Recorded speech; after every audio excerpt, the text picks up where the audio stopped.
When you cast a spell, a love spell to other people, what happens is that this love spell, the spell is gonna fall upon the witch. Whoever did that to another person will return to you.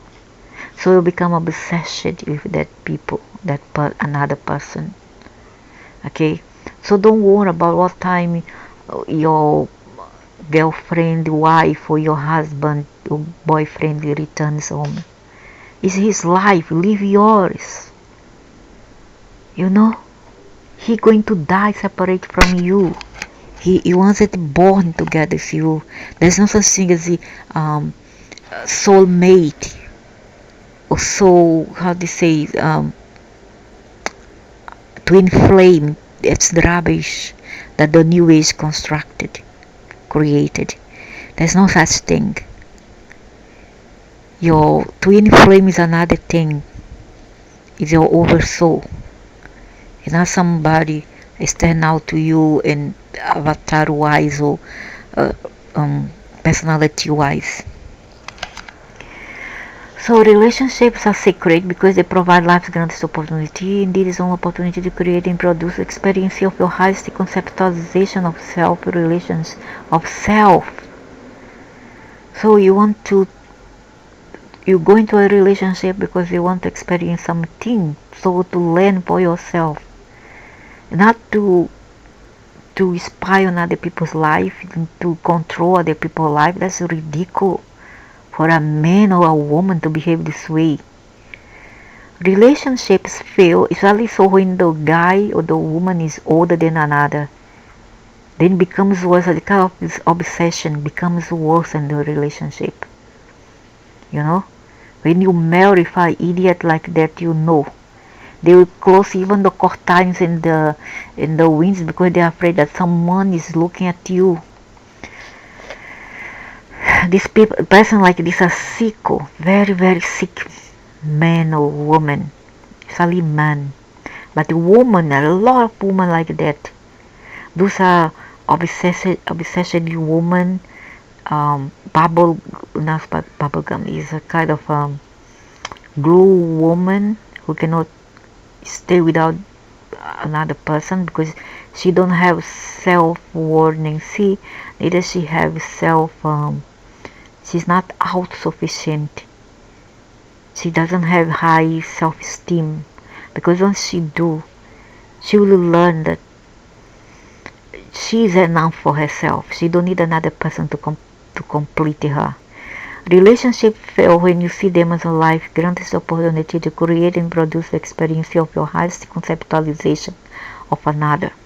Let each person in relationship worry about self, themselves, not other.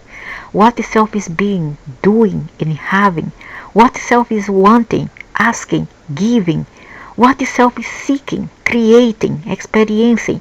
And all relationships would magnificently serve their purpose and their participants. I'm like that, but it's not enough for a slave driver who wants everything their way and want people to serve them. I'm not like this. I'm not in a relationship to serve nobody. You serve yourself. They say do it yourself, and so do I. You understand? I'm like that. I'm like that because I don't expect nobody to serve me, to help me even when I'm dying or sick. I make myself healed again and healthy again and strong again. I don't expect the people to come and help me and serve me. Okay, and I don't want it. I don't want the other person to need me. I want him to be independent as I am. And I don't want to need nobody either. Let each person in relationship worry not about the other, but only about self. Okay? Let each person in relationship worry not about the other, but only about self. This seems a strange teaching, not for me. I think I'm so evolved that since I was young, I was like that. So evolved that I knew it already. This seems a strange teaching, for you have been told that in the highest form of a relationship, one worries only about the other. Yet I tell you this, your focus upon the other, your obsession, exactly your obsession with the other is what causes relationships to fail because you feel like you cannot breathe, you feel binded, you feel that you have taken the least freedom that you have with a person like that.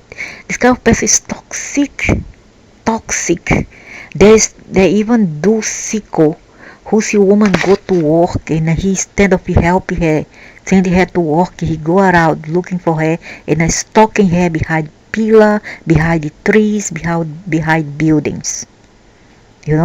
Because this person, this man or even a woman, they own up so much, they are so guilty that they see themselves through the other person they are spy upon.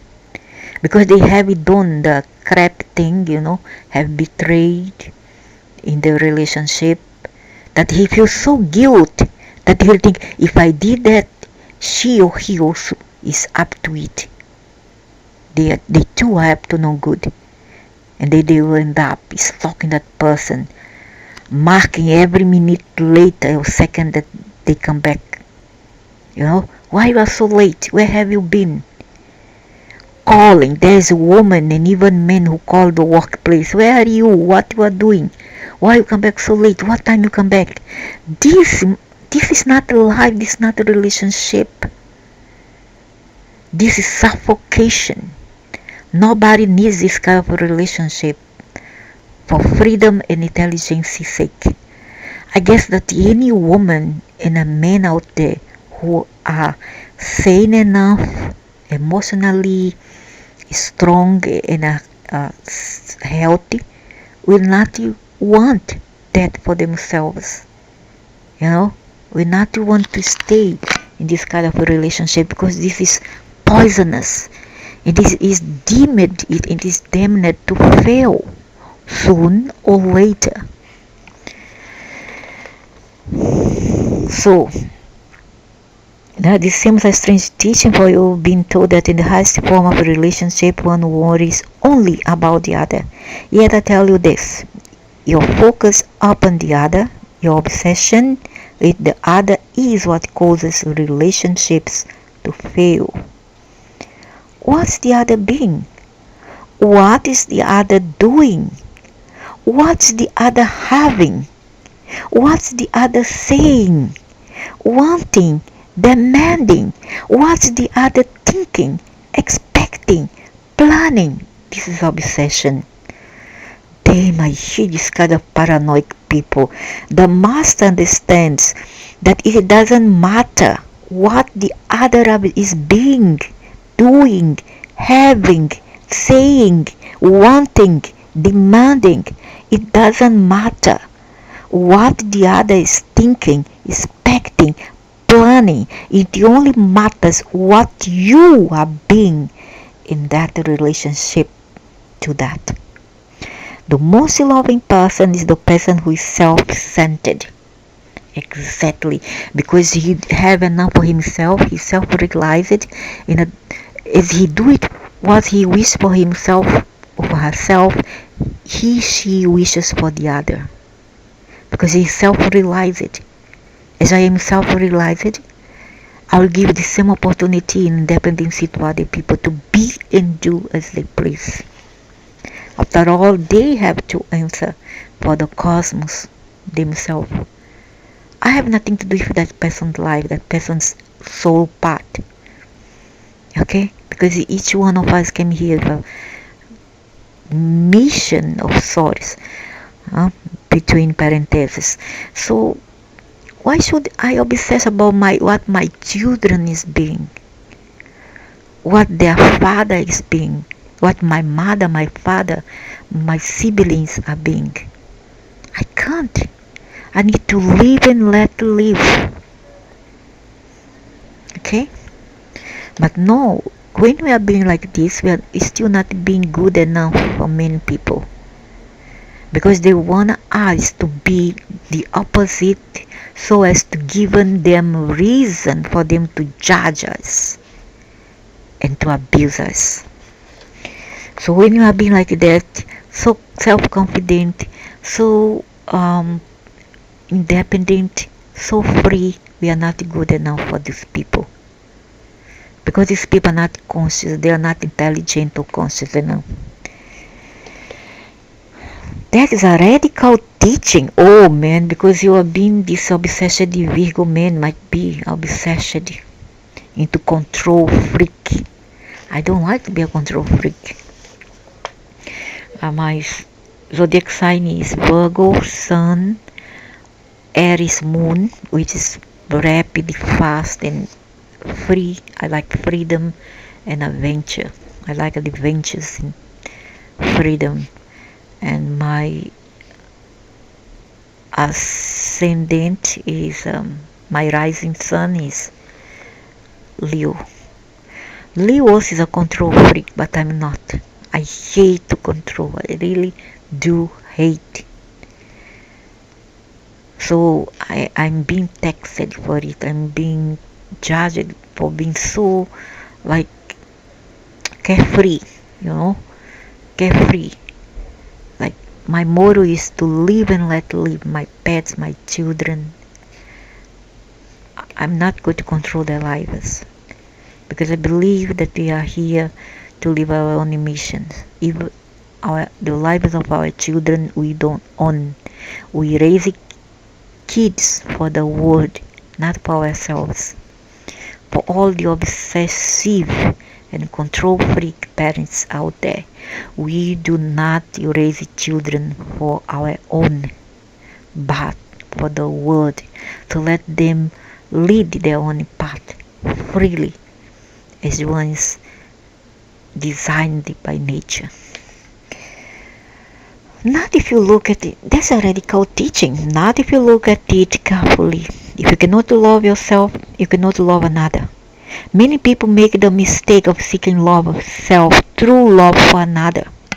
Of course, they don't realize they are doing this. It's not a conscious effort. It's what's going on in the mind, deep in the mind, in what you call the subconscious. There is a woman who cannot go to a market nearby alone. They need a man together. And they see it as very loyal and very close camp couple. You're very close, you cannot detach yourself. This is ridiculous. Give each other space and trust yourself in another. They think if I can just love others, they will love me.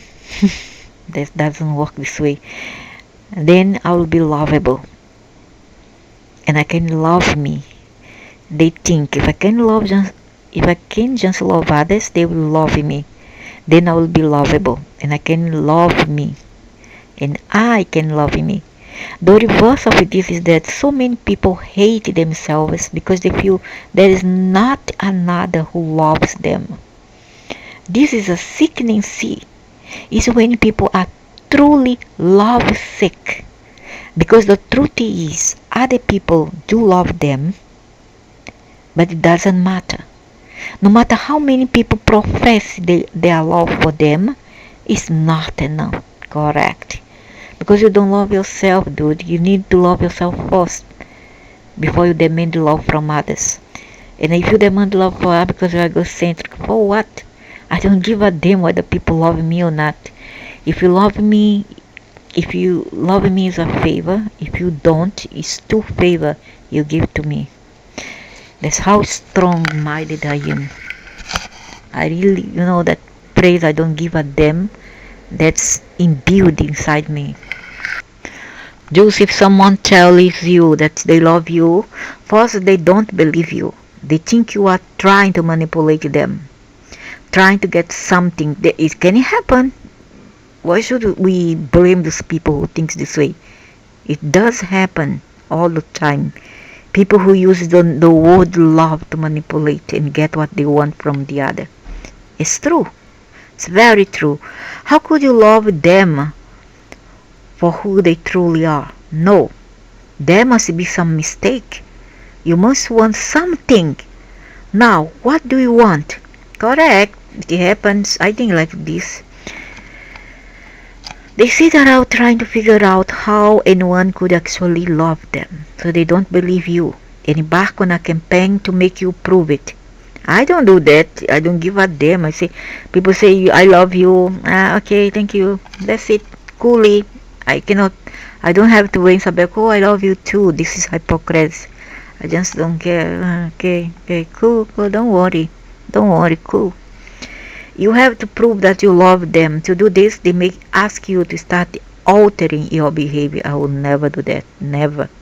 Second, if they finally come to a place where they can believe you love them, they begin at once to worry about how long they can keep your love. So in order to hold onto your love, they start altering their behavior. Just two people literally lose themselves in a relationship here, losing the ability to move the other and do what the other one. That's not living. This is visitating to me, because you are not living the wish of your soul. They get into the relationship hoping to find themselves, and they lose themselves instead, lose the identity, lose the Mary and the Tom. This losing of the self in a relationship is what causes most of the bitterness in such couplings. Yeah, that's true.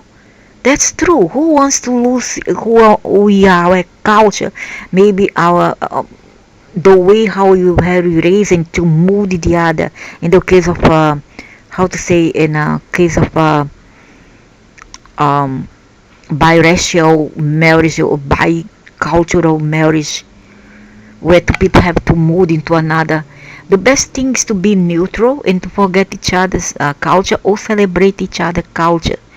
But in some cases, with the men is the East, the woman from the West, the Occident, I want to say West or Occident, that men from the East would want the woman from the Occident to move into their culture, it also can happen of the men from the Occident wanting the woman from the East to move into to meld into their culture. They don't want to do, because this is selfish and sea, and you cannot overnight expect somebody to forget their culture. If you are open-minded enough, intelligent enough, and self-conscious enough, not a old school from the 30s and the 40s kind of mentality, you will understand and then comply. When you reach a compromise, everybody will be happy, because you respect your wife culture and you respect your husband culture. It's give and take, not just one take. When you want so much stake in a relationship, it is bound to go to hell. The one who are giving, doing all the giving, will become resentful, hateful, angry. Okay? It become angry, and that's not good. And also there's a case where the man or even the woman is older than another. Then what happened? One will try to control another because, oh, I'm older. I'm the one who called the shots here. I'm the wiser one. It is bound to create a rift in the relationship. Because if the person is older, but the abuser, he's old, but he's not old enough to understand that you need to set a barrier and respect other people's wishes, the one who are younger in the relationship as well. Like say, I never had a younger guy in my life, okay? I met a man older than I, 12 years older, but if I had a younger person, in the relationship. I will understand his how to say his generation. I understand his generation. If he were born in the 80s, I will understand where he come from, why he's like this, why his mentality, his mindset is different from me who were born in the 60s. Or if he were born in the 70s, I will understand. Okay? I don't understand. Try not to control that person. Of course, I don't want nobody. Much like I never like younger men. Never. Never. The youngest guy of my age or younger than me try to approach me, I'll run miles away. Unless someone is younger than me. How to say, they are chronologically older or younger, but they are biologically same age or older than I, then it's okay. Or mentally same kind of mentality as me, then okay, it's okay, acceptable. And same a person who looks younger than I, who thinks the way younger than, for what I want to babysit? For what? For what? That's stupid. I need somebody who knows more than I, not less than I. You understand? But no, you don't fall for it. Because I married an idiot who were born in the 50s and I know no less than I. Especially so in the sentimental, in the justice aspect. And justice in emotional arena, this idiot no less than I. He's older, but much more moronic, stupid than I am. Which is something for me to learn, that the age is not synonymous for you to be or not to be wise and matured.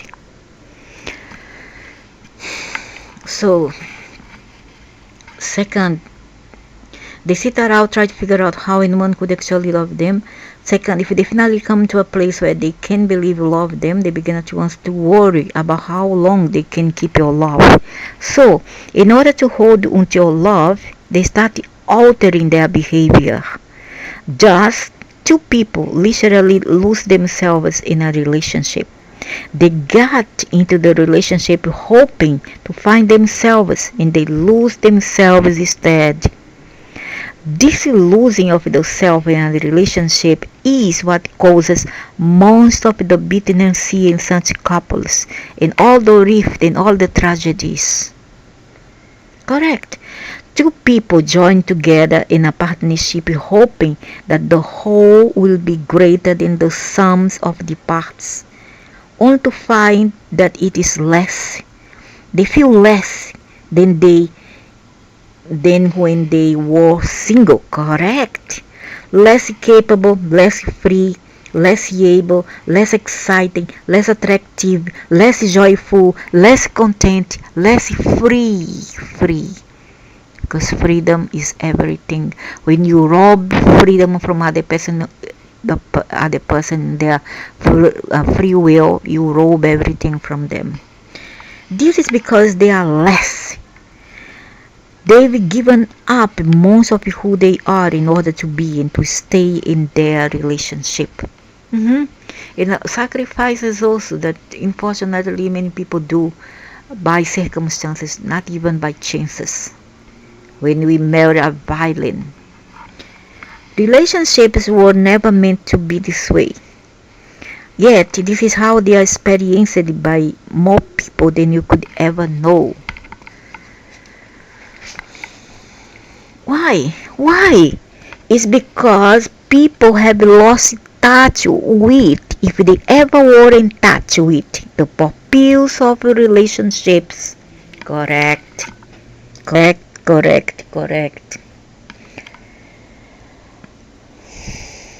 When you lose sight of each other as sacred souls on a sacred journey, then you cannot see the purpose, the reason behind all relationships. The soul has come to the body and the body to life for the purpose of evolution. You are evolving, you are becoming, and you are using your relationship with everything to decide what you are becoming. Correct. And that is the case of the idiot. There's only one thing you can do. You must honor your feelings. For honoring your feelings means honoring yourself. And you must love your neighbor as you love yourself. How can you ever expect to understand and honor the feelings of another if you cannot honor the feelings within yourself? The first question in any interactive process with another is, now, who am I? And who do I want to be in relationship to that? Often you do not remember who you are and do not know who you want to be until you try out a few ways of being. That is why honoring your truest feelings is so important. If your first feelings is a negative feeling, simply having the feeling is frequently all that is needed to step away from it. Yeah, and don't be judgmental. Just think positive and let other people do as they please and you do as you please. Don't control and don't allow yourself to be controlled. That's simple. A simple recipe for happiness and being well with yourself, free of guilt, without impact to mass control upon another. Do unto others that which you want for yourself, the simple formula.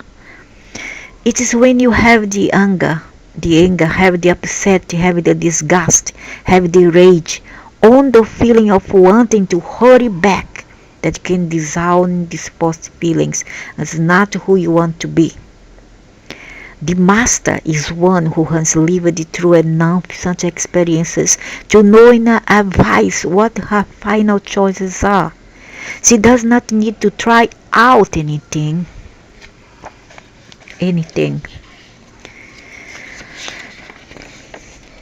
She is worn these clothes before and knows they do not fit. They are not her.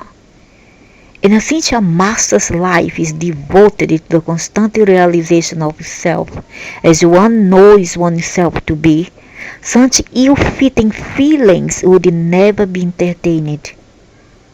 That is why masters are imperturbable in the face of others might call calamity. A master blesses calamity, for the master knows that from the seeds of disaster and all experience comes the growth of self. And the master's second life purpose is always growth.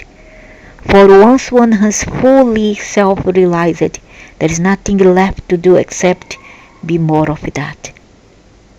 It's at this stage that one moves from soul work to God work. For this is what I'm up to. He is up to because he's doing God work because he wants to become a God. And he's, let's say a being, yeah, that comes from the cosmos just like us, but his mastery he lays to God himself. I'll assume for the purposes of this discussion that you are still up to soul works. You are still seeking to realize, make it real, who you truly are. Life, I will give you bountiful opportunities to create that. Remember, life is not a process of discovery.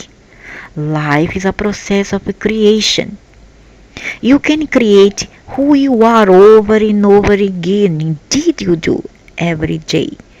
As things now stand, you do not always come up with the same answer.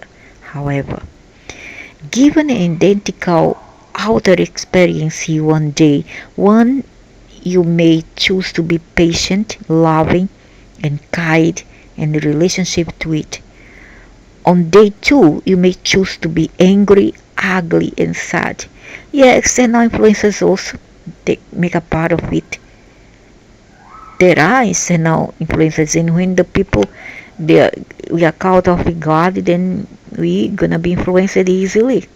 The master is the one who always comes up with the same answer. And that answer is always the highest choice.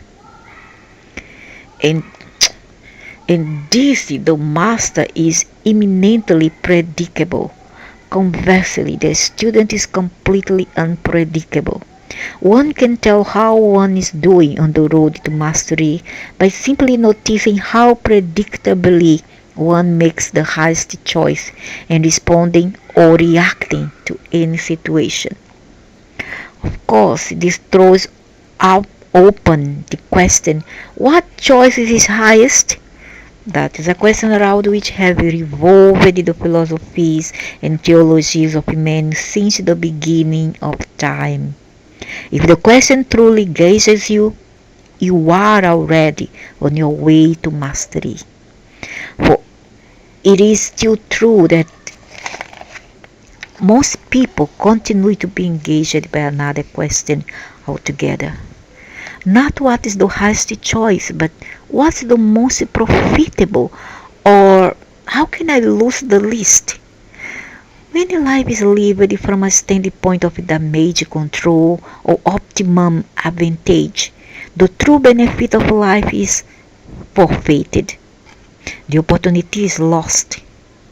The chance is missed. For a life lived dulcely is a life lived from fear, and that life speaks a lie about you. For you are not fear, you are love. Love that needs no protection. Love that cannot be lost. Yet you will never know this in your experience if you continually answer the second question and not the first. For only a person who thinks there is something to gain or to lose asks the second question. And only a person who sees life in a different way, who sees self as a higher being, who understands that winning or losing is not the test, but only loving or failing to love, only that person asks the first. Okay, I'm gonna repeat again because this is very confused. Most people continue to be engaged by another question altogether. Not what's the highest choice, but what's the most profitable, or how can I lose the least? When life is lived from a standpoint of damage control, optimum advantage, the true benefit of life is forfeited. The opportunity is lost. The chance is missed. For a life lived dulcely is a life lived from fear, and that life speaks a lie about you. For you are not fear, you are love, love that needs no protection, love that cannot be lost. Yet you will never know this in your experience if you continually answer the second question and not the first. For only a person who thinks there is something to gain or to lose asks the second question.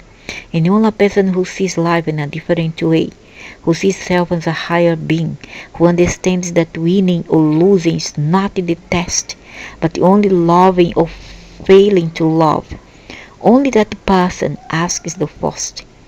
He who asks the second question says, I am my body.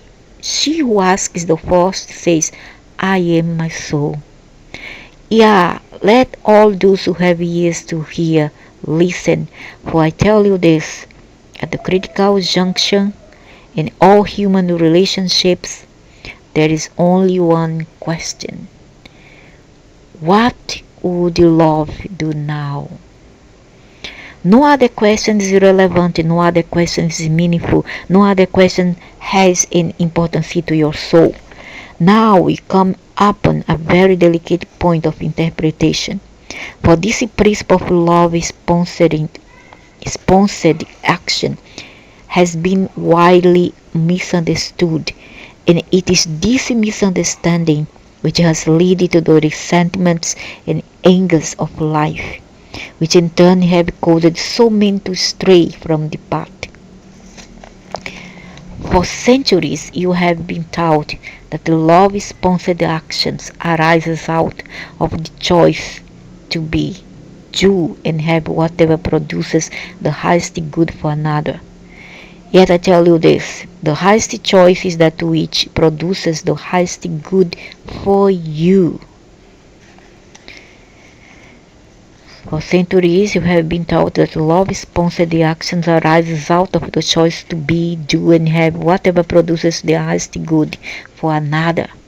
Yet I tell you this, the highest choice is that which produces the highest good for you.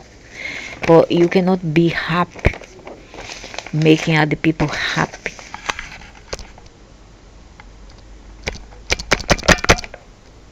You cannot be happy only by making other people happy and you feel miserable. Both must be happy together.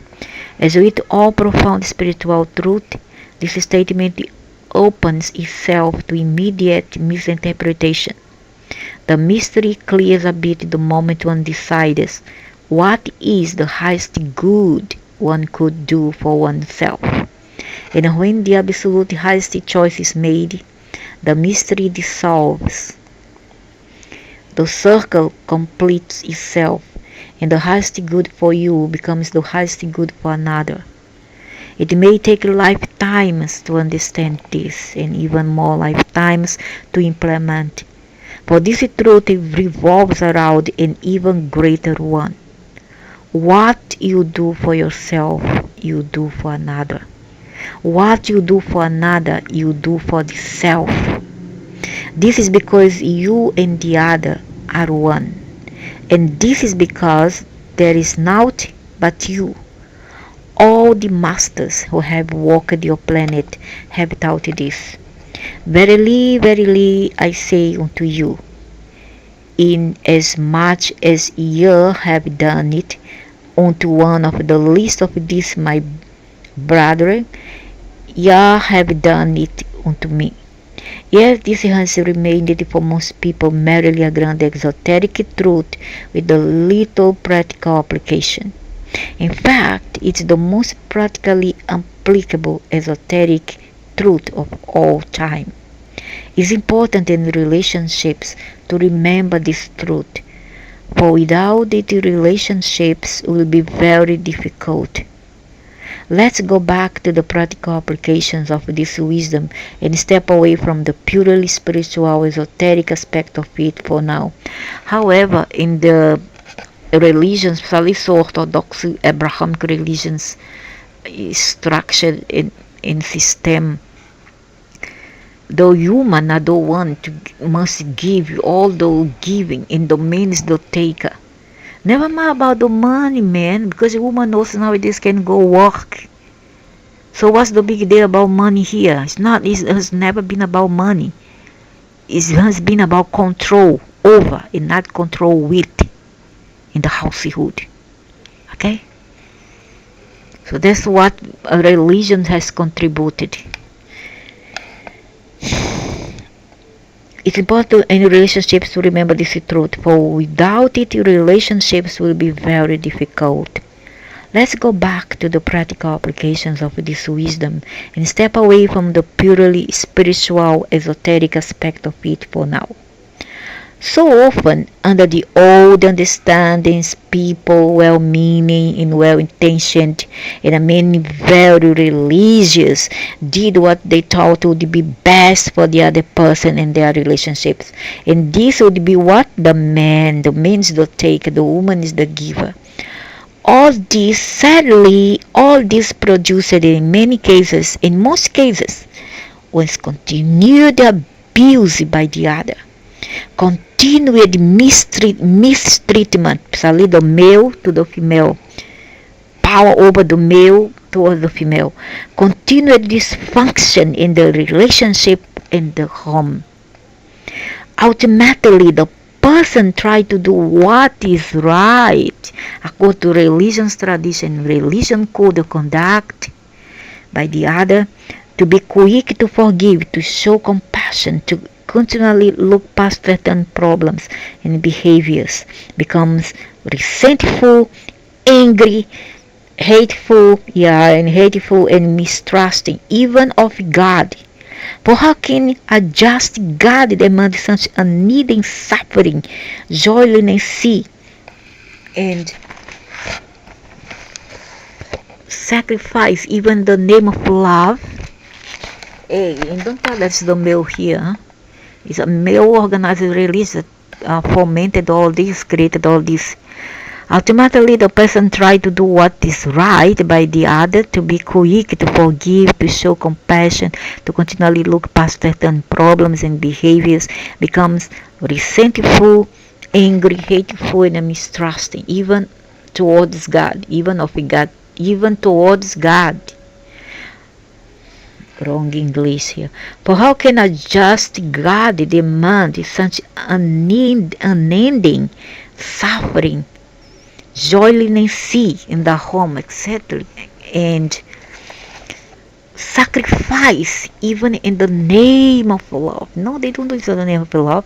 They do this in the name of culture, the name of tradition, the name of patriarchal religion, the name of the male's hierarchy. They never do it in the name of the other. The other is just that my pet, the woman in this case, my pet. She will be just the my pet, the servant, the childbearer, the even nowadays the money bringer. She's the rice and the breadwinner also, and she's the house cleaner or she employs a maid. Either way, that's the case. The scenario you have today in our society, all over the world. The answer is God does not. God asks only that you include yourself among those you love. And don't tell me that the men do sacrifice, please. Oh, because Mark and Johnny goes for the agriculture to plant. Hello, at the age 11 I have been planting with my mother cassava, melon, pumpkins, ladyfinger, tomato. Okay, we live in our orchard, and I have to clean the. You know how many leaves are there that the trees all um, the trees shed every day. How many plastic bags of dried leaves have to clean every day to plant that to feed the animals. So what's the big deal? Why, if a little girl, a skinny girl of 11-year-old could do this after war, after study, going to study, come back, help mommy around, collect the eggs, collect fruits, etc. If she could do it, why not a male, a full-grown male? They have no shame or what? Where's the male's balls to do all that? If an 11-year-old girl could do, I would put, that how to call that, it's a bunch, I don't know what the name is, a bunch, the whole bunch of banana, each section of that bunch has about one, I'll say, one group of banana.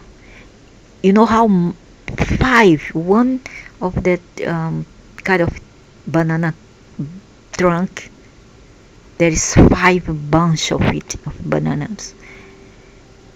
5, 1, 2, 3, 4, and then I have to carry that. I once had to help my mother. My mother never forced me, but I wanted to. Okay, I carried that thing on my back, either for consumption or for sale. I don't carry just a bunch of banana. It was the whole trunk, weigh as much as 30 kg. Okay, if a little girl could do that, because 11-year-old and my body is small. I weighed about 39 that time, 39 kg, skinny, small. If I could do this, why not a full-grown male? So what the big deal if the men go for work? What the big deal? Everybody does that. Even nowadays in Asia, 90-year-old, 80-year-old go to work. Grandmas, grandpa. What's the big deal? For a 30-year-old male, 20-year-old male go for work. What's the big deal? Ridiculous. They keep put the male on pedestal. They think on the male is the one, the God in the house to be protected, to be loved and cherished. They don't see, they don't recognize the role that the human plays as well. And her one is even harder. The cooker, the cleaner, the child bearer, the child disciplinarian master, even sometimes go out to work to complement the family, or selling cakes at home, baking to sell. You think it's easy? No, it isn't. In my culture, mothers, even as they stay home, they were venerated and respected as a goddess. Okay. Catholicism, the mother is the queen of the home in my culture in the Northeast Brazil. I'm not talk about, I don't speak for other part of Brazil. It's different, maybe different tradition. But in my Northeast, the human was the queen of the home. And she's the chicken that sings bigger than the meal. And if the meal is not good enough, he had to go. If he's not responsible and hard working as she is, then he had to go. But I see a lot of culture that they pamper too much the male. This is a sick society and tradition that abuses women and even young girls. The best part of the chicken or the cow is given to the boys, the son, the father. The mother and the daughter, she cramps the rubbish, the leftovers. Is it right? Are the others only because they don't have a pendulum or a phallus less than the one that have phallus? Only because they don't have a phallus? They don't have the same respect and rights that the other that has a phallus has? Come on. Think. God goes Father. So the answer is God does not. God asks us only that you include yourself among the few. This means crying so much. God goes Father. God suggests, recommends that you put yourself first. I do this knowing full well that some of you will call this blasphemy, and therefore not my word, and that others of you will do what might be even worse, accept it as my word and misinterpret or distort it to suit your own purposes, to justify ungodly acts. Why would do that by accept themselves and love themselves and also respect and accept others? What's so ungodly about that? I tell you this, putting yourself first is the highest things, never leads to an ungodly act. If therefore you have caught yourself in an ungodly act as a result of doing what is best for you, the confusion is not in having put yourself first, but rather in a misunderstanding what is best for you. Of course, determining what is best for you will require you to also determine what it is you are trying to do. This is an important step that many people I know. What are you up to? What is your purpose in life? Without the answers to these questions, the matter of what is best in any given circumstances will remain a mystery. As a practical matter, again leaving esoterics aside, if you look to what is best for you in these situations where you are being abused, at the very least, what you will do is stop the abuse. And that will be good for both you and your abuser. For even an abuser is abused when his abuse is allowed to continue. This is not healing to the abuser, but damaging. For if the abuser finds that his abuse is acceptable, what has he learned? Yet if the abuser finds that his abuse will be accepted no more, what has he been allowed to discover? Therefore, treating others with love does not necessarily mean allowing others to do as they wish. There must be a barrier here. You need to trace a line. Depends what the others are doing. Are they do this for themselves, what is good or bad, or they are doing to others what is bad? That's the question to ask before we proceed to judge that person. What if she's defending herself from the abuse of this man? How about that? Supposedly he doesn't want to wash one fork or spoon, and she says, go do something, for God's sake. Why must I do everything? I have to go work, I have to be the house cleaner, I have to be the child bearer, the child minder. And what you do? You think that the only work outside is enough? Is she being abusing by telling him to cooperate and a free her from the burden given for her? No, I don't think so. But if she is abuser when she's betraying this man and not doing nothing at home, just lay around, smoking, drinking, having fun around, neglecting her children, is she been abusing her role? I mean, role between parentheses. Yes, she is. If she chooses to stay in the relationship, she's abusing. But she went out, then she go away. Pack her things, go away. She's not abusing. She's exercising her right to say no to that relationship. And I lives with kids or not. Because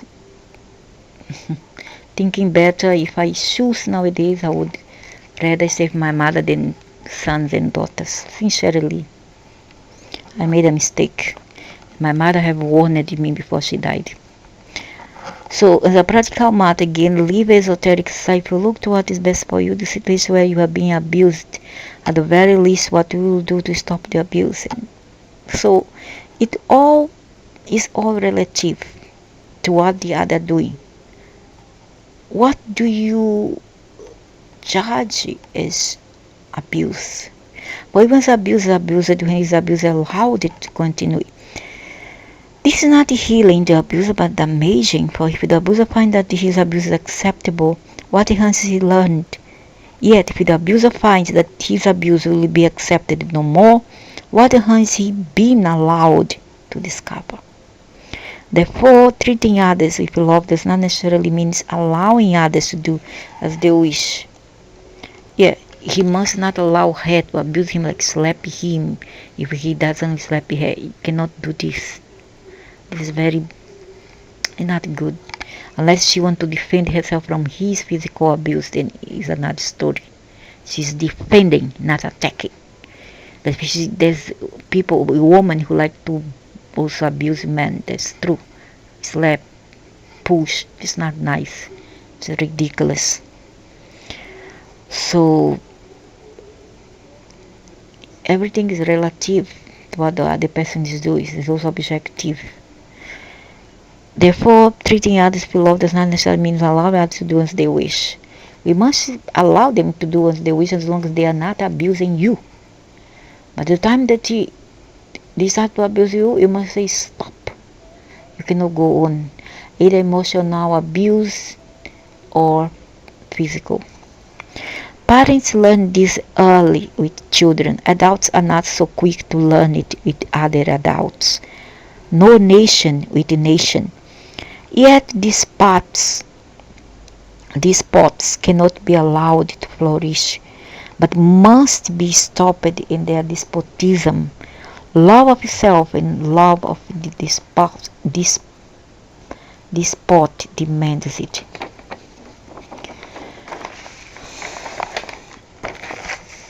Just carry on, man. Go live. If she really abusing you, then change your life, change the relationship, live with her. This is the answer to your question. The same thing to the human. You are being abused, leave this trash meal. If love is all there is, how can men ever justify war? This is the answer to your question. If love is all there is, how can men ever justify war? Sometimes men must go to war to make the grandest statement about who man truly is. He who abhors war. There are times when you may have to give up who you are in order to be who you are. There are masters who have taught you cannot have it all until you are willing to give it all up. So, sometimes men must go to war to make the grandest statement about who man truly is. He who abhors war.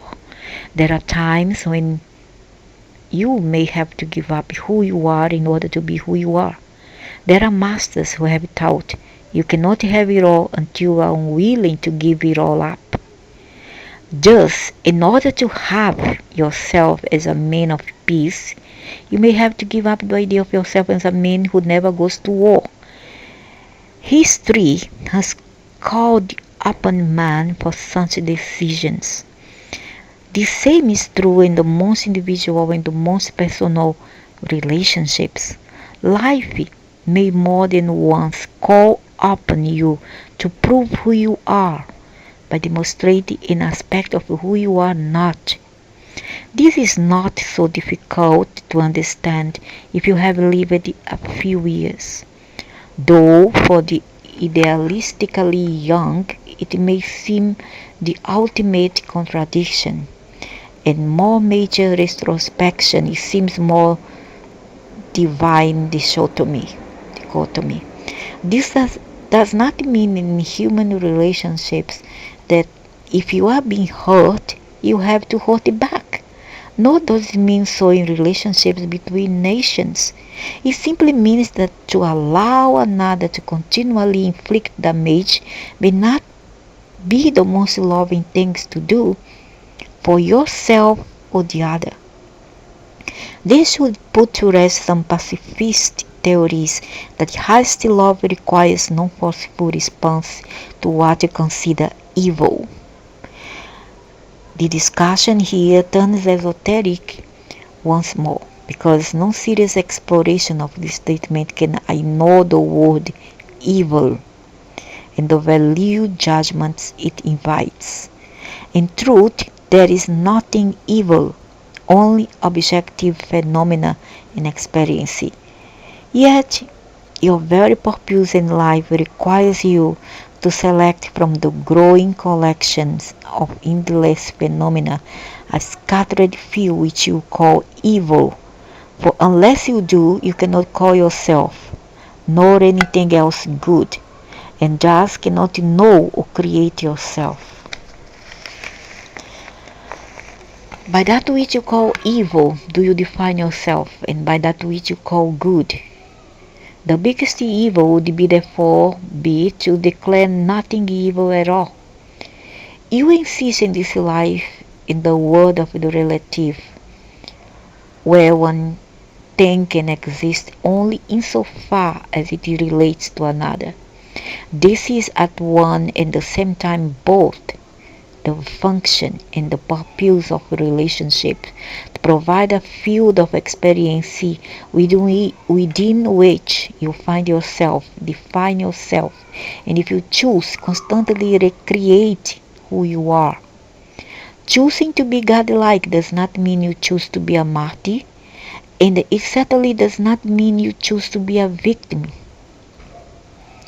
On your way to mastery, when all possibility of hurt, damage, and a loss is eliminated, it would be well to recognize the hurt, damage, and a loss as part of your experience and decide who you are in relationship to it. I would not like to marry one cry whiny man like that. Cry too much, whine too much. Yes, in some time for the things that they cannot get, because they cannot get their way, they must go there and cry wolf. Yes, the things that others think, say, or do will sometimes hurt you until they do not anymore. What will you get from here to demonstrate quickly total honesty, being willing to assert, acknowledge, and declare exactly how you feel about a thing. Say your truth kindly but fully and completely. Live your truth gently but totally and consistently. Change your truth easily and quickly when your experience brings you new clarity. No one in right mind, least of all God, would tell you when you are hurt in a relationship to stand aside from it, cause it to mean nothing. If you are now hurting, it's too late to cause it to mean nothing. Your task now is to decide what does mean and to demonstrate that. For in so doing, you choose and become who you seek to be. So I don't have to be long-suffering wife or the belittled husband or the victim of any relationships in order to render them holy or to make me pleasing in the eyes of God. Surely not, man. Surely not. That's absurd. That's ridiculous. You don't have to suffer just to please others in their culture, whatever.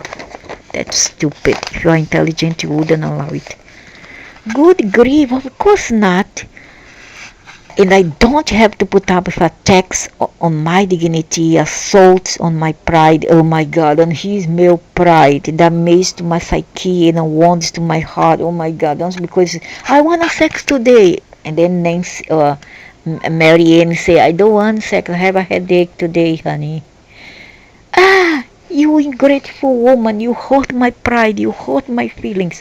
You're just like another, some kind of touchy, winning, cheeky males that follows religion somewhere. Who cannot have their feelings hurted because they are males, their ego. No? So assaults on my, so I don't have to put up attacks on my dignity, assaults on my pride, damage to my psyche, and wounds to my heart, in order to say that I gave it my best in a relationship, did my duty, or met my obligation in the eyes of God and man. Not for 1 minute. Then pray God, tell me what promises should I make in a relationship? What agreements must I keep? What obligations do relationships carry? What guidelines should I look at you inside yourself, you moron? Do what's correct. Don't take advantage of others. Don't exploit others. Help around the house. Help your children. Help to change their diapers. Help to feed your child. Help to bring the money. Your wife also should chip in to do the same. It's given and taken a relationship. It's not allow other people to do it all for you. What you take only 1/8 of all the responsibilities and duties. You expect other people to take all the other 3/4. That's not fair. Then pray God, tell me. So the answer is the answer you cannot hear, for it leaves you without guidelines and renders new and void every agreement in the moment you make it. The answer is you have no obligation, so he get out. If you have no obligation, so he get out. And the woman does have no obligation to look after his children, to bring bread on the table, to bring the food, to take care of his children, etc. You have no obligation also, neither in relationship nor in all of life. No obligation, no obligation, no any restriction or limitation, no any guidelines or rules. Nor are you bound by any circumstances or situations, nor constrained by any code of law, nor are you punishable for any offense, nor capable of any, for there is no such thing as being offensive in the eyes of God. Oh God, the alien God. So in this case, ask it, put this man's children in a welfare home, sent to government kids. What to do? Because he don't want to take care. Why should the woman take care like my mother did? And also I did it, all the raise of my kids. For what? And the male do nothing. So in this case, send the kids to welfare home. because you don't want to takes two to tango, right? When is to get the ecstasy, to roll the eyes on the bed, the male was all rejoicing, happy. But when the things really get tough, Tommy got going, right? And Mary had to do all the hard work. Is it fair? Surely not. Now Tom don't want to do all the hard job and the responsibility to take care of his seedlings. Why should Mary do all that? It's not fair. A human must stand up. You must stand up for your rights. And I do see who are in favor of this male, so go and do what the other humans are go through. Go and raise this man's children for you to see. 3, 4 of them. Go on. Do. And tomorrow, most of the time, they don't acknowledge you and they are not grateful to you. At least the majority. I've heard this before, this there are no rules kind of religion, that's spiritual anarchy. I don't see how that can work. So why are you winning? The say one thing is wrong, say another thing is wrong. So what do you expect? You're just looking for trouble and look for judging and criticize everything. You're not satisfied with yourself. So those are the problems yourself, not the others. There is no way it cannot work if you are about the business of create yourself. If on the other hand you imagine yourself to be about the task of trying to be what someone else wants you to be, so what about the woman also who are being what the male wanna be, if he is trying to make the woman to be what he wants her to be? The absence of rules or guidelines might indeed make things difficult. Yet the thinking mind begs to ask, if God has a way she wants me to be, why didn't she simply create me in that way to begin with? Why all this struggle for me to overcome who I am in order for me to become what God wants me to be? This is the probing mind demands to know, and rightly so, for it is a proper inquiry. The religionists would have you believe that I created you as less than who I am, so that you could have the chance to become as who I am, working against all odds, and I might add against every natural tendency I'm supposed to have given you.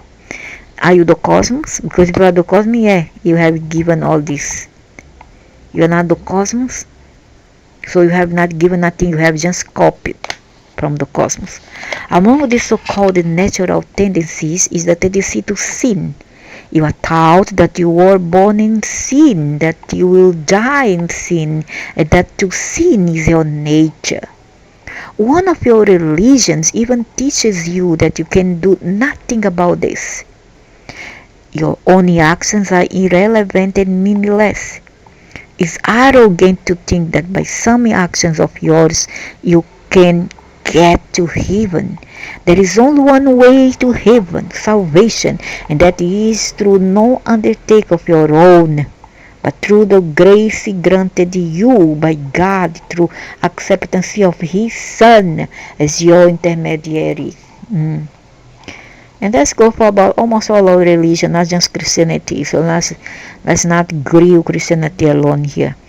Once this is done, you are saved. Until it is done, nothing that you do, not the life you live, not the choices you make, not anything you undertake of your own will in any effort to improve yourself or render you worthy, has in effect bears an influence.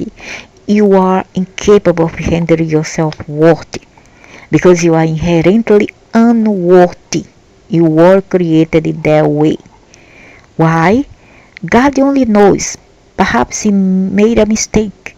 Perhaps He didn't get it right. Maybe He wishes He could have it all to do over again. He could have it all to do. He have done it all over again. But there it is. What to do? You are making mock of me. No, you are mocking me. You are making mock of me. You are saying that I, God, made inherently imperfect beings, then have demanded of them to be perfect or face damnation. This man is very cocky, very irritating and judgmental. You are saying then that somewhere several thousand years into the world's experience, I relented, say that from then on you didn't necessarily have to be good. You simply had to feel bad when you were not being good and accept as your savior the one being who could always be perfect, thus satisfying my hunger for perfection. You are saying that my son, who you call the one perfect one, has saved you from your own imperfection, the imperfection I gave you. In other words, God's Son has saved you from what his Father did. Ooh, this is how you, many of you say, I've set it up. Now who is mocking who? So I'm gonna repeat. You are saying then that somewhere several thousand years into the world's experience, I relented, saying that from then on you didn't necessarily have to be good. You simply had to feel bad when you were not being good, and acceptance your Savior, the one being who could always be perfect, do satisfy my hunger for perfection. You are saying that my son, so he's in key, because Jesus to me is Mahadak, or he could be Jehovah and live, and this one is his son. Who you call the one perfect one. I saved you from your own imperfection, the imperfection I gave you. In other words, God's Son has saved you from what his Father did. This is how you many of you say have set it up. Now who is mocking who? I think he is in Kia, Luciferian. That's the second time in this book you seem to have launched a frontal attack on fundamentalist Christianity. I'm surprised. You have chosen the word attack. I'm simply engaging the issue. And the issue, by the way, is not fundamentalist Christianity, as you put it. It's the entire nature of God and of God's relationship to man. The question comes up here because we were discussing the matter of obligations in relationships and in life itself. You cannot believe in an obligation, less a relationship, because you cannot accept who and what you really are. You call a life of complete freedom spiritual anarchy. I call it God's great promise. It's only within the context of this promise that God's great plan can be completed.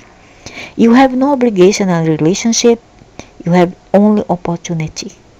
Opportunity, not obligation, is the cornerstone of religions, the basis of all spirituality. So long as you see it the other way around, you have missed the point. Relationship. Your relationship to all things once created as your perfected tool in the work of the soul. That is why all human relationships are sacred ground. It is why every personal relationship is whole. Especially those the narcissists nowadays who hate mommy and some daddies, okay? All the narcissists out there who think that all mothers are narcissists and parents are no good. So every relationship serves you at some point. But what doesn't serve you is to be in a toxic relationship. And these many churches have it right. Marriage is a sacrament. But not because of its sacred obligations, rather because of its unequaled opportunity. Never do anything in relationship out of a sense of obligation. Do whatever you do out of a sense of the glorious opportunity your relationship affords you to decide and to be who you really are. I can hear that. Yet over and over in my relationships, I have given up when the going gets tough because I'm responsible. The result is that I've had a string of relationships where I thought as a kid as I would have only one. I don't seem to know what it's like to hold on to a relationship. Do you think I'll ever learn? What do I have to do to make it happen? So don't go for a relationship. The fault is you to blame, not the human in your life. You make this sound as if holding onto a relationship means it's been a success. Try not to confuse longevity with a job well done. Remember, your job on the planet is not to see how long you can stay in relationships, is to decide and experience who you really are.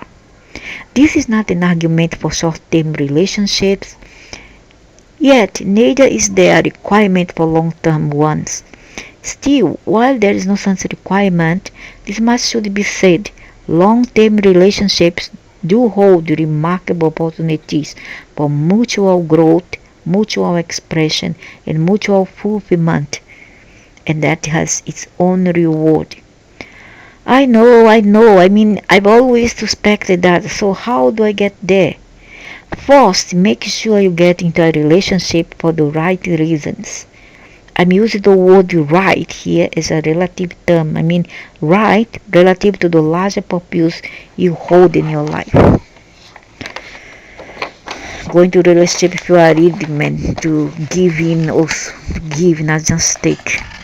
As I have indicated before, most people still enter relationships for the wrong reasons, to take, to suck, not to give out, to end loneliness, fill a gap, bring themselves love or someone to love, or to show off that they can have somebody, that they're able to have somebody. And those are some of the better reasons. Others do so to solve their ego. Solve, to save their ego. Others do so to save their ego, yeah, to show off, end their depressions, improve their sex life, recover from a previous relationship, or believe it or not, to relieve boredom or go on a trip. None of these reasons will work, and unless something dramatic changes along the way, neither will the relationship. I didn't enter into my relationships for any of those reasons. I would challenge that. I don't think you know why you entered your relationships. I don't think you thought about it in this way. I don't think you entered your relationships purposefully. I think you entered your relationships because you fell in love. That's exactly right. And I don't think you stopped to look at why you fell in love. What was it to which you were responding? What need or set of needs was being fulfilled? For most people, love is a response to need fulfillment, to mend a gap, fill a gap. Everyone has needs. You need this, another needs that. You both see in each other change for need fulfillment. So you agree tacitly to a trade.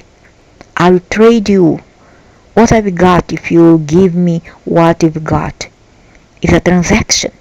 But don't tell the truth about it. You don't say, I trade you very much. You say, I love you very much. And then the disappointment begins. Yeah, supposed to be, I trade you very much. That's the real meaning of a relationship. I trade you. I don't love you. Rather, I trade you very much. You've made this point before. Yes. And you've done this thing before. Not once, but several times. Sometimes this book seems to go in circles, making the same points over and over again. Sort of like life. Toshi. The process here is that you are asking the questions and I'm merely answering them. If you ask the same question 3 different ways, I'm obliged to continue answering it. Maybe I keep hoping you'll come up with a different answer. You take a lot of the romance out of it when I ask you about relationships. What's wrong? Is falling head over heels in love without having to think about it? That's stupidity. You can do it once you are a teenager, not when you are old, bad man. That is stupidity. You can do this while you are young, yeah, up to 28, 30, 32. Above that, I think that you, above 35, you should know where you are embarking into, what you're going into. Nothing. Fall in love with as many people as you like that way, but if you are going to form a lifelong relationship with them, you may want to add a little thought. On the other hand, if you enjoy going through relationships like water, or worse yet, stay in one because you think you have two, then living a life of quiet desperation. If you enjoy repeating these patterns from your past, keep right on doing what you've been doing. Imagine people have one bad relationship, then goes to another. Then the next relationship also ends up not well. They go for the third. Also ends up not well. They go for the fourth, and then so on and so forth, and go the same music again and again. These people, this person never learning. I think these people not something wrong with them, They must learn how to love themselves and be okay alone with themselves before they embark into true, absolute relationship. So dumb. Okay, I get it. Boy, you are relentless, aren't you? That's the problem with the truth. The truth is relentless, correct? It won't leave you alone. It keeps creeping up on you from every side. Show you what's really so. That can be annoying.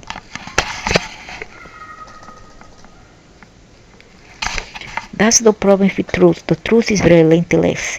It won't leave you alone. It keeps creeping up on you from every side.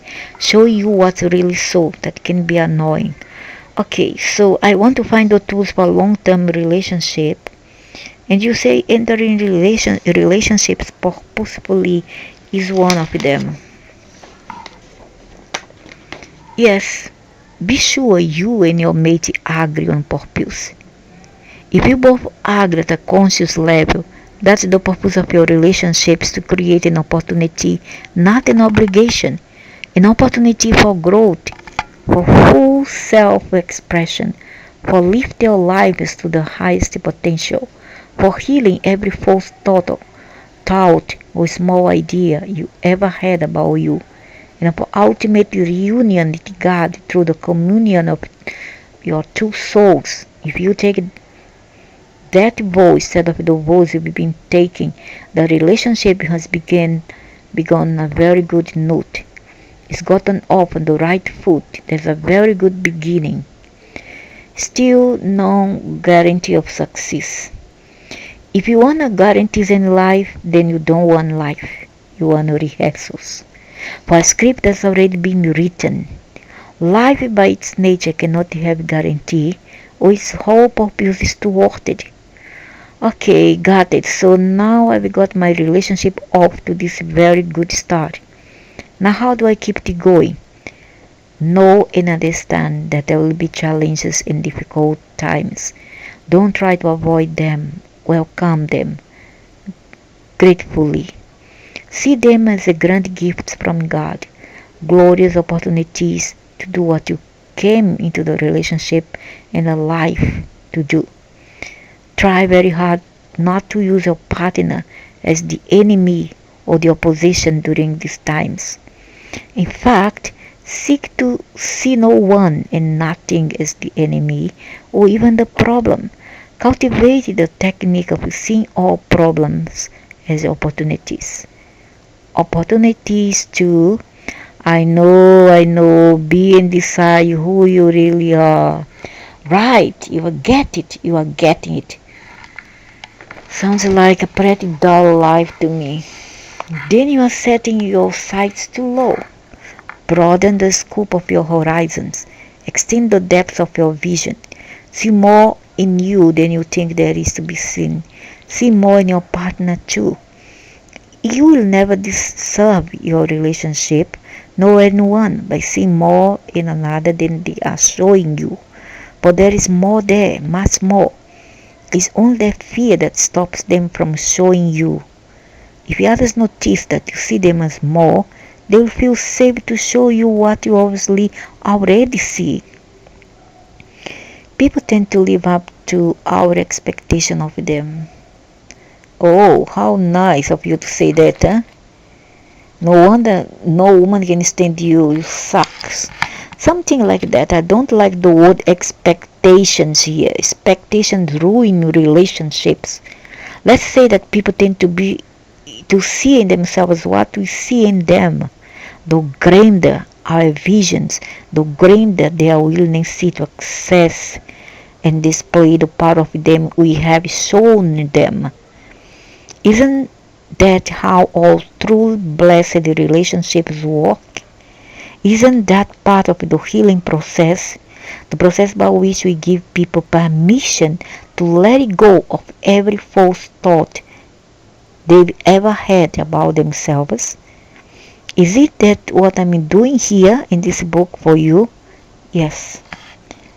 I don't like the word expectation here. Expectation ruins a relationship. I say that people tend to see in themselves what we see in them. The grander our vision, the grander their willingness to access and display the part of them we have shown them. Why must people ever have to own you anything, have to show you anything and live by your expectation? Only an idiot will do that. Because a truly smart, independent and intelligent, wise woman will not put up all these nonsense. Yes, and that's the work of God. The work of the soul is to wake yourself up. The work of God is to wake everybody else up. We do this by seeing others as who they are, by reminding them of who they are. Why don't you remind yourself who you are instead of reminding others? Huh? Why don't you do yourself that which you wish for others that you don't for yourself? Start from yourself. Don't ask the others to start for you and do things for you. Selfish man. This you can do in two ways. By reminding them of who they are. Very difficult because they will not believe you. And why should they when life is experiencing and not tell tales? It's not about, hey, I told you that, hey, you must do this way. Actually, you are doing it for yourself because you want to manipulate and exploit that people. The best way in a relationship is to let it go. Go with the flow, I tell you. Go with the flow. If another is not happy by the way how you are, independent and free, let them go. Let them go. And if they come after you because they want to judge you of anything, then, well, I will go crazy. So this you can do in two ways: by reminding them of who they are, very difficult because they will not believe you, and by remembering who you are, much easier because you do not need their belief, only your own. Demonstrate this constantly automatically reminds others of who they are, for they will see themselves in you because you should set the example. That's how I do. I set example. I like to teach others by example, and I like to lead by example by watching others. I don't watch what other people say, but what others do. It doesn't matter for me what they are saying, but what they do constantly. Constantly. And the same thing I want to do for others. I want others to live by my example. Like say, okay, I don't drink. If I tell people, not say, I cannot say that, you understand? But if I don't want others to smoke or drink or do drugs, then I should not do the same. Not because I want to show them anything and teach people and then sacrifice my wish for them. No, because willingly, that's the way I want to be. Sincerely. So I become that thing and then I show by my daily model of life. But if they don't like, go to hell. I tell them, go to hell. Go live your life. You don't need to come here and judge me, okay? Because I don't live up to your expectations. Because I don't do drugs, I don't smoke, I don't do alcohol, I don't go around play the fool. I'm not a lazy bum. I'm not irresponsible. So you don't like? Go to hell. Go find someone that is your mirror, your image. So demonstrate this constant ultimately reminds others of who they are, for they will see themselves in you. Yeah, leading by example. Many masters have been sent to the earth to demonstrate internal truth. Others, such as John the Baptist, have been sent as messengers, telling of the truth in glowing terms, speaking of God with unmistakable clarity. These special messengers have been gifted extraordinary insight and the very special power to see and receive internal truth, plus the ability to communicate complex concepts in ways that can and will be understood by the masses. You are such a messenger. I am? Yes, do you believe this? It's such a difficult thing to accept. I mean, all of you guys, me have to be special. All of you are special. And the ego gets in there, at least with me. It does, and tries to make us feel somehow chosen. Yeah, I see that you do. For an amazing assignment, I have to fight their ego all the time, seek to purify and repurify my every thought, word, and deed, so as to keep personal aggrandizement out of it. So it's very difficult to hear what you are saying because I'm aware that it plays to my ego, and I've spent all my life fighting my ego. I know you have, and sometimes not too successfully.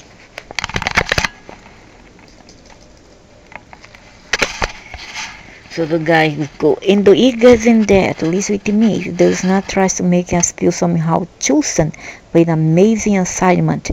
I have to fight the ego all the time. Seek to purify and repurify my every thought, word and deed, so as to keep personal aggrandizement out of it. Don't talk so much, dude. Do it. Just do it. You don't have to please nobody, just do it. What's correct, okay? So it's very difficult to hear what you are saying because I'm aware that it plays to my ego, and I've spent all my life fighting my ego. Oh, but you like it, don't you? I know you have, and sometimes not too successfully. I'm grinding to have to agree. Yet always when it has come to God, you have let the ego drop. Many is the night you have begged and pleaded for clarity, beseeched the heavens for insight, not so that you could enrich yourself or heap honor up yourself, but after the deep purity of a simple yearning to know. Yes, and he goes the right or wrong path to know that.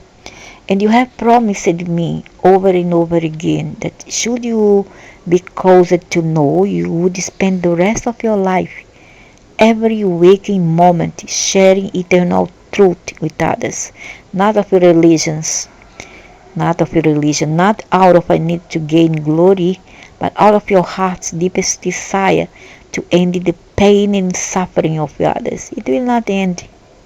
And the religion is not the antidote or the medicine to end this. To bring joy and gladness and help and healing, to reconnect the others with the sense of partnership with God. You have always experienced it. Look at all donations out there who are religions, all in the wheel, the sewage, the septic tank. All those nations, false religions are down, down, down.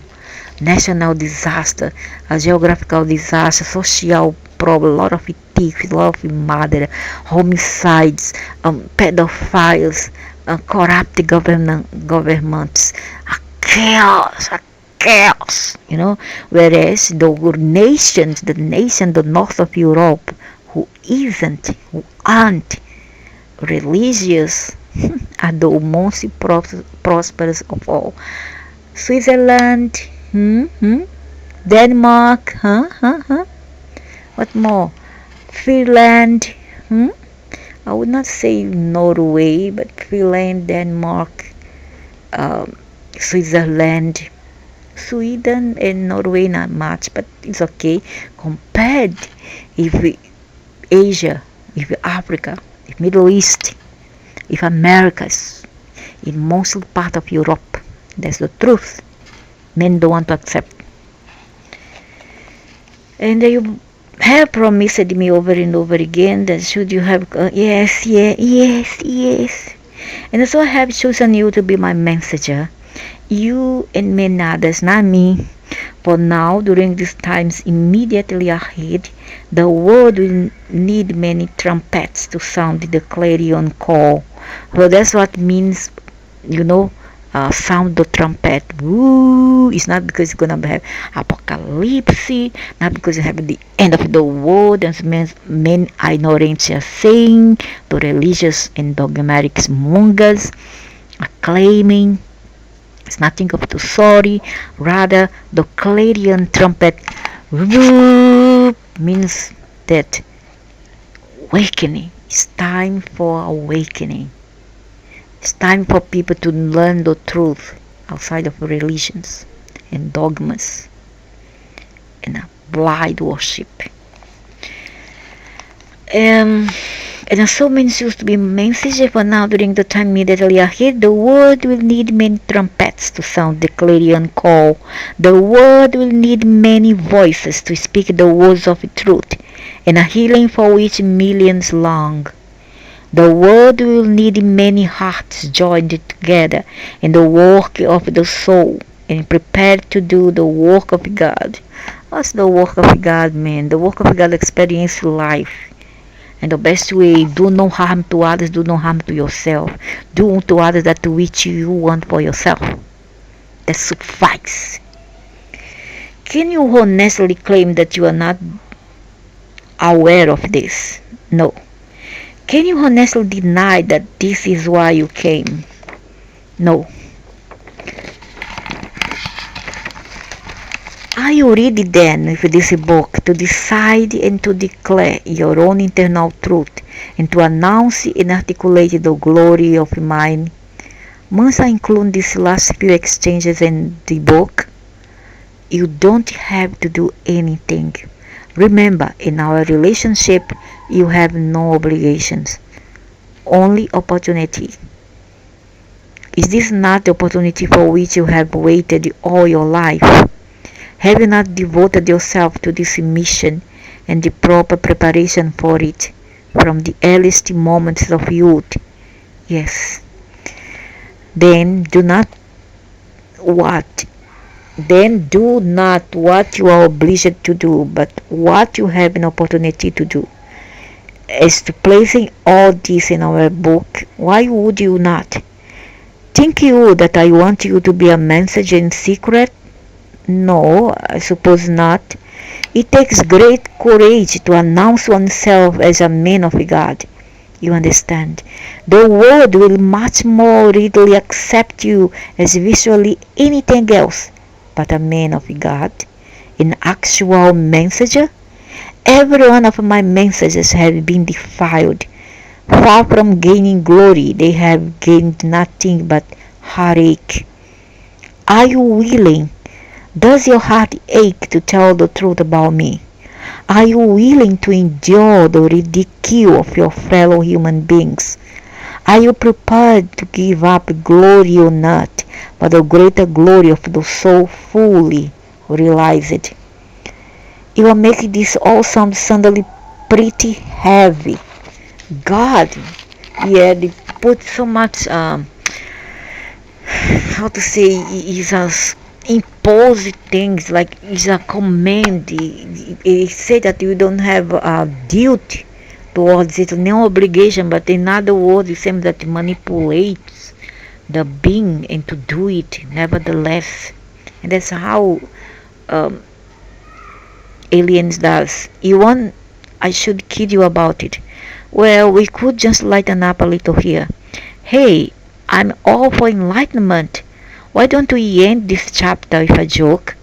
Good idea. You got one? No, but you do. Tell me one about the little girl drawing a picture. Oh yes, that one. Okay, well, a mommy came into the kitchen one day to find her little girl at the table. Crayons everywhere, deeply concentrated on a free-handed picture she was creating.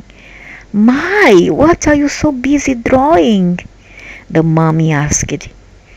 It's a picture of God, mommy, the beautiful girl replied, eyes shining. Oh, honey, that's so sweet, the mommy said, trying to be helpful. But you know, no one really knows what God looks like.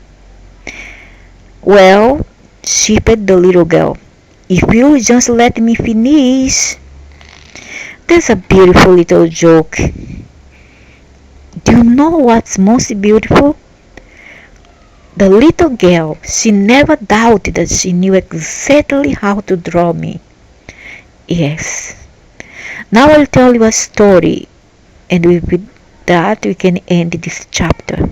Alright. There was once a man who suddenly found himself spending hours each week writing a book. Day after day, he would race to pad and pen, sometimes in the middle of the night, to capture each new inspiration. Finally, someone asked him what he was up to. Oh, he replied, I'm writing down a very long conversations I'm having with God. That's very sweet, his friend indulged him, but no one really knows for sure what God would say. Well, the man grinned. If you just let me finish. And with this, we end up this chapter 8.